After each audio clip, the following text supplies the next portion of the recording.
हे बघा, आपण बिना भाजणीचं मस्तपैकी असं थालीपीठ तयार करतोय. घरामध्ये जे पीठ अवेलेबल असतील त्यापासून आपल्याला हे बनवायचं आहे. पिठाचं काही असं प्रमाण नाहीये, तुम्ही पीठ कमी जास्त करू शकतात. इथे मी हे बघा अर्धी म्हणजे अगदी छोटी वाटी मी इथे गव्हाचं 2 ते 3 चमचे पीठ घेतलेलं आहे. ज्वारीचं पीठ 1 वाटी आहे. 1 वाटीला थोडं कमी बाजरीचं पीठ आहे. ज्वारीचं पीठ थोडं जास्त घ्यायचं आहे आपल्याला.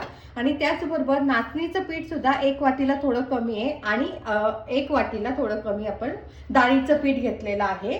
आता आपण बाकीचं साहित्य बघूया. इथे बघा, मी हा ठेचा तयार करून घेतलेला आहे. यामध्ये आलं, लसूण, मिरची, कोथिंबीर आणि जिरं याचं मी मिश्रण तयार करून याचा ठेचा तयार केलेला आहे.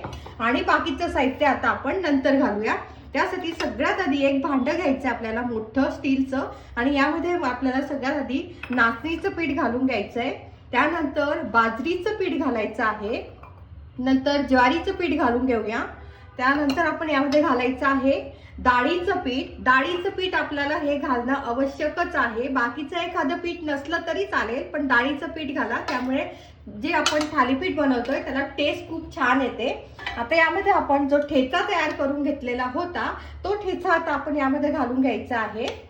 पूर्ण ठेचा जो आपण मी 2 ते 3 मिरच्या घेतलेल्या आहेत, 5 ते 6 लसणाच्या पाकळ्या, अर्धा इंच आलं आणि कोथिंबीर, हे सर्व आपण मिक्सरला बारीक वाटून घेतलेलं आहे.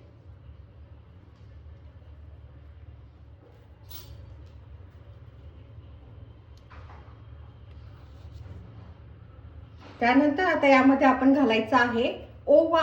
ओवा पचायला थोडंसं हलकं असतं म्हणून थोडंसं आपण ओवा घालायचा आहे. आणि भरपूर अशी आपल्याला यामध्ये तीळ घालायची आहे. थालीपीठाला छान अशी टेस्ट येते, खमंगपणा येतो त्यासाठी. आणि त्यानंतर आपल्याला घालायचं आहे आपल्या थालीपीठाला छान रंग येण्यासाठी बेडगी मिरची, थोडीशी लालसरपणा येण्यासाठी मी येथे हे थोडंसं लाल तिखट घालत आहे. त्यानंतर आपल्याला घालायचं आहे धनेपूड. धनेपूड ऑप्शनल आहे, असेल तर घाला, नसेल तरी चालेल.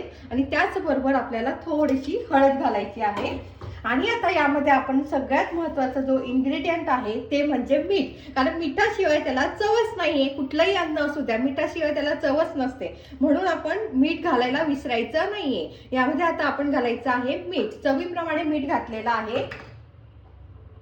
आता हे बघा, यामध्ये आता मी काय केलेलं आहे, या जे थालीपीठाचं आपण जे पीठ तयार करून घेतोय त्यामध्ये आता हे टोमॅटो घेतला आहे, बारीक चिरून घ्यायचा आहे. काकडी छान किसून घेतलेली आहे. गाजर किसून घेतलेला आहे. कांदा सुद्धा बारीक चिरून घेतलेला आहे. आणि त्यानंतर भरपूर अशी आपल्याला कोथिंबीर घालायची आहे. आता यामध्ये तुम्ही लक्षात ठेवा, तुमच्या आवडीप्रमाणे पत्ता कोबी असतो, तो पत्ता कोबी सुद्धा तुम्ही यामध्ये किसून घालू शकता. मुलं भाज्या खात नाही तर त्यांना छानपैकी तुम्ही असं थालीपीठ जर त्यामध्ये भाज्या घालून दिलं तर त्यांच्या पोटामध्ये भाज्या पण जातात आणि आपल्याला छान वाटतं की मुलं भाज्या खातात, ते आपलंही समाधान होतं. आता हे बघा, यामध्ये मी टोमॅटो बारीक चिरलेला घातलाय. त्यानंतर काकडी घातलेली आहे, खिसून घातलेली आहे. आणि इथे एक लक्षात ठेवा, कांद्याचं प्रमाण तुम्ही थोडं जास्त घ्यायचंय, म्हणजे जे थालीपीठ आहे ते वातळ होत नाही. आणि कांद्यामुळे काय होतं, कांद्यामध्ये थोडा ओलसरपणा असतो, त्यामुळे तो वातळपणा निघून जातो आणि छान आपले मस्त थालीपीठ तयार होतात. आणि आता येथे मी काकडी घातलेली आहे. काकडीमुळे पण छान असं त्याला वातळ होणार नाहीये. आणि आता यामध्ये आपल्याला भरपूर अशी कोथिंबीर घालायची आहे. आणि आता आपल्याला काय करायचं आहे, छान मस्तपैकी हे मिक्स करून घ्यायचंय. छान मिक्स करायचं आहे, एकजीव करून घ्यायचं आहे. आता हे बघा, छान मस्तपैकी एकजीव झालेला आहे. आता काय करायचंय, आता आपल्याला काय करायचंय, यामध्ये हे बघा असं थोडं थोडं आपल्याला पाणी घालायचं आहे. आणि छान असं आपल्याला सैलसर असं, म्हणजे खूप घट्ट नको आणि पातळ नको, असं सरसरीत आपल्याला हे पीठ मळून घ्यायचं आहे. आणि एक लक्षात ठेवा की खूप असं घट्ट मळू नका. जर तुम्हाला थालीपीठ लाटून करायचं असेल तर तुम्ही घट्ट मळलं तरी चालेल, पण मी एक सजेस्ट करेन की हे लाटून करण्यापेक्षा असं सरसरीत करून जर तुम्ही याचे थालीपीठ बनवले तर छान असे मस्त लागतात टेस्टला. आणि आता थंडी आहे, थंडीमध्ये थालीपीठ तर व्हायलाच हवे. मस्तपैकी गरमागरम असे थालीपीठ मस्त छान लागतात. मुलांना नक्की करून द्या. आणि पौष्टिक सुद्धा आहे, सर्व पीठ आपण वापरलंय. आणि आता येथे तुमच्याकडे जर समजा पीठ नसेल आणि मल्टीग्रेन आटा असेल तर तुम्ही काय करायचं आहे, मल्टीग्रेन आटा घ्यायचा आहे. आणि त्यामध्ये काय करायचं आहे, डाळीचं पीठ आवश्यक घालायचं आहे. त्यामध्ये डाळीचं पीठ आपल्याला थोडं जास्त घालायचं आहे मल्टीग्रेन आट्यामध्ये. त्याचे सुद्धा तुम्ही थालीपीठ बनवू शकतात, ते सुद्धा छान लागतात चवीला. आता हे बघा, आपण आता थालीपीठ बनवायला घेतोय. मस्तपैकी आपलं हे पीठ छान भिजलेलं आहे आणि हे थालीपीठ ना लगेचच करायला घ्यायचे, जास्त वेळ घ्यायचा नाही, कारण आपण यामध्ये ज्वारीचं पीठ घेतलेलं आहे. ज्वारीच्या पिठाचा जो चिकटपणा आहे तो कमी होत जातो. त्यामुळे काय करायचंय, हे आपण लगेच ना हे थालीपीठ बनवायला घ्यायचे. आता यातला असं छोटंसं आपल्याला काय करायचंय, गोळा घ्यायचा. इथे मी हे नेहमी थालीपीठसाठी हाच कापड वापरते, त्यामुळे थोडंसं असं पिवळसर तुम्हाला दिसत असेल, कारण हा मी एकच कापड थालीपीठसाठी ठेवलेला आहे. आता यामध्ये काय करायचंय, कापड पूर्णपणे ओला करून घ्यायचंय आपल्याला आणि ओला केल्यानंतर यावरती थोडंसं पाणी टाकायचंय आपल्याला आणि पाणी टाकल्यानंतर असं छोटासा गोळा घ्यायचा आहे आणि हा जो पिठाचा जो आपण गोळा घेतलेला आहे त्याला छान असं पाण्याचा हात लावून आपल्याला मस्तपैकी असं याला गोल आकार देऊन घ्यायचा आहे. एक सारखं आपल्याला थालीपीठ करायचं आहे, कुठे जाड कुठे पातळ असं करायचं नाही आहे. नाहीतर थालीपीठ भाजताना ते कमी जास्त म्हणजे एका साईडला जास्त भाजलं जाईल, एका साईडला कच्चं राहील, असं ठेवू नका. हे जर हाताला चिटकत असेल तर थोडंसं पाणी लावायचं आहे आपल्याला आणि असं छानपैकी मस्तपैकी एकसारखं आपल्याला हे थापून घ्यायचं आहे. आता मी हे छान असं छोटे छोटे थालीपीठ करते, कारण मला मुलांना द्यायचं आहे म्हणून. जर तुम्ही मोठ्यांना करत असाल तर हा गोळा थोडासा आपल्याला मोठा तुम्ही घेऊ शकतात. आता याला आपण छान असं मस्तपैकी असं होल करून घ्यायचे, कारण काय होईल, आपण जे तेल याच्यावरती सोडतो तर छान मस्तपैकी याला क्रिस्पीनेस येतो.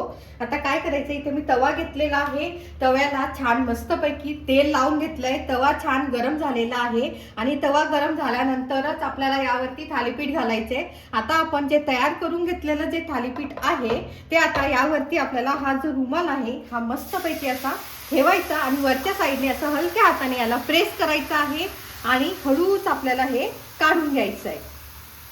हे बघा, मस्तपैकी आपलं थालीपीठ तयार झालेलं आहे आणि आता याला आपण 1 ते 2 मिनिटं, एखादी मिनिटासाठी याला झाकण ठेवायचं आहे.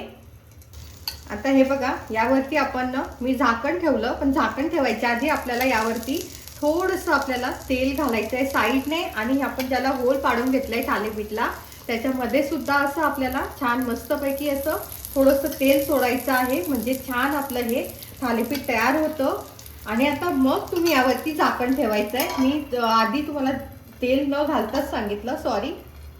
आता हे बघा, मस्तपैकी आपलं 1 मिनिटानंतर मस्त थालीपीठ झालेलं आहे. आता याला आपण पलटी घालायची आहे, पलटी मारायची आहे. हे बघा, आणि आता वरच्या साईडने पुन्हा आपल्याला थोडंसं याला तेल लावायचं आहे. छान मस्त तेलामध्ये याला छान शेकून घ्यायचंय, म्हणजे ते छान खमंग असं तयार होतं. थोडंसं तेल जास्त लावा म्हणजे ते छान शेकलं जातं आणि मस्त तयार होतं. खूप सुंदर असं चवीला तयार होतं. तुम्ही नक्की तयार करा आणि केल्यानंतर कमेंट्समध्ये सुद्धा सांगा. आणि जर तुम्हाला रेसिपी कशी वाटली ते सुद्धा तुम्ही मला कमेंट्समध्ये कळवायचं आहे, की ही रेसिपी तुम्हाला कशी वाटली, आवडली नाही आवडली हे सुद्धा मला सांगायचं आहे. ते सांगायला अजिबात विसरायचं नाहीये. मस्तपैकी हे छान आपल्याला शेकून घ्यायचं आहे. गॅसची फ्लेम आपल्याला ही मीडियमच ठेवायची आहे, मीडियम फ्लेमवरतीच आपल्याला हे छान शेकायचं आहे. आता याच पद्धतीने मी 2-3 असे मस्त थालीपीठ तयार करून घेते.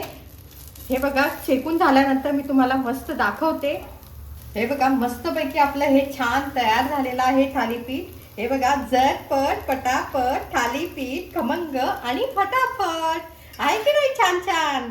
हे बघा, तुम्ही पण तयार करा असेच मस्त झटपट पटापट खमंग थालीपीठ.